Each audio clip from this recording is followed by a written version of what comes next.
AITA for not inviting my father to my wedding because he told me I wasn't his daughter anymore. So, here I am, almost 29, and I'll be getting married next month. Exciting, right? Except, I didn't invite my dad, and now he's suddenly trying to get in touch, wanting to fix things. Honestly, I've spent years working through the emotional mess he left me with, but now, I'm starting to doubt myself. So, I guess I need to explain the backstory here. I'll start at the beginning. My parents divorced when I was 6 because my dad cheated on my mom with a woman who would later become my stepmom. Pretty classic story, right? My mom raised me, and I spent most of my time with her, but during holidays and summer vacations, I was sent to stay with my dad. I hated it, even back then. It was like stepping into a completely different world, a world where I felt like an outsider. When I was 8, my half-brother Jake was born. Now, I love Jake, and we've always been close. But even as a kid, it felt wrong how much I was forced into a caretaker role whenever I visited. It wasn't just the occasional babysitting. I became Jake's default caregiver. No one ever asked me if I wanted to help. I was just expected to. My dad would dump Jake on me and then disappear with my stepmom. They'd go out to dinner or to the movies, but I wasn't invited. I was only there to make sure the house didn't burn down and to change diapers. Fast forward to high school. My mom got a great job abroad when I was 14, and she had no choice but to move. I had to live with my dad full-time.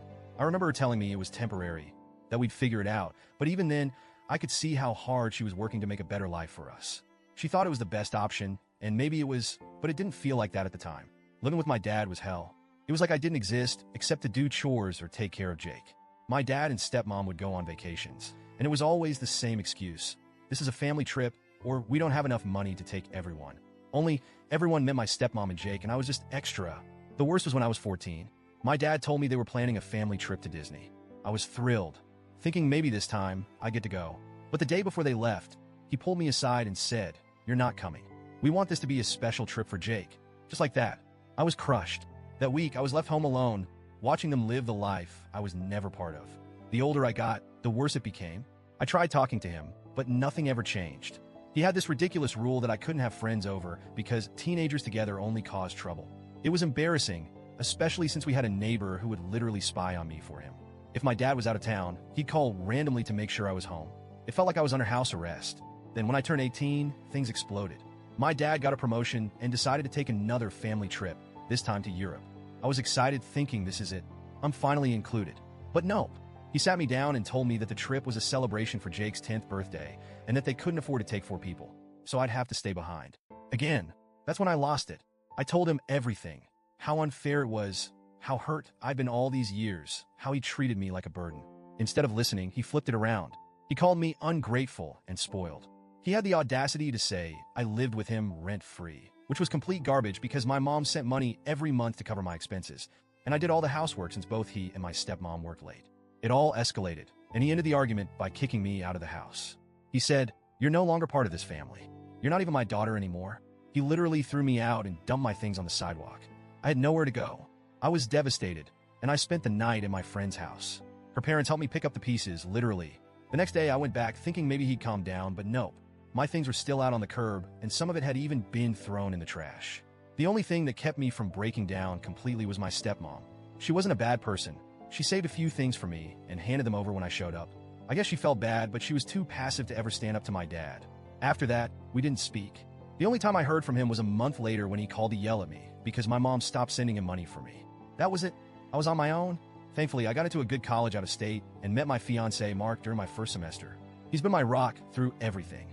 I threw myself into school and my relationship, and honestly, I've built a good life without my dad. But here's the kicker. A few months ago, when Mark proposed, I guess someone told my dad about the engagement. He messaged me out of the blue on Instagram, acting all excited, like nothing had ever happened. He said he couldn't wait to walk me down the aisle and help out with the wedding. I was floored. Like, did he really think he could just waltz back into my life after everything he'd done? I responded, telling him that my stepdad would be walking me down the aisle and that the wedding was small just for close family. Then I blocked him. I expected some kind of blowback, insults, angry messages, but instead I got a letter. And guess who delivered it? Jake. He's the only one from my dad's side that I've kept in contact with. In the letter, my dad said he regretted everything and that after kicking me out, he felt empty. He wrote that seeing pictures of me graduating with my mom and stepdad made him realize what he'd lost. He claimed his pride kept him from reaching out sooner and that he wanted to make it right by paying for my wedding and walking me down the aisle, fulfilling the promise he made to himself when I was born. Honestly, I don't know what to think. Part of me feels like this is just too little, too late. It's been years. I've moved on. He never tried to be a father when it mattered, and now he's coming back because he's feeling guilty. It feels like a convenient time for him to want redemption when the spotlight is on me. I don't need his money, and I don't want him at my wedding. But still, I can't help but wonder, am I being too harsh? Mark and my friends say I'm right to stand my ground, but I can't shake the feeling that maybe I'm missing something. Maybe I should give him a chance? I don't know. AITA for not inviting him to my wedding?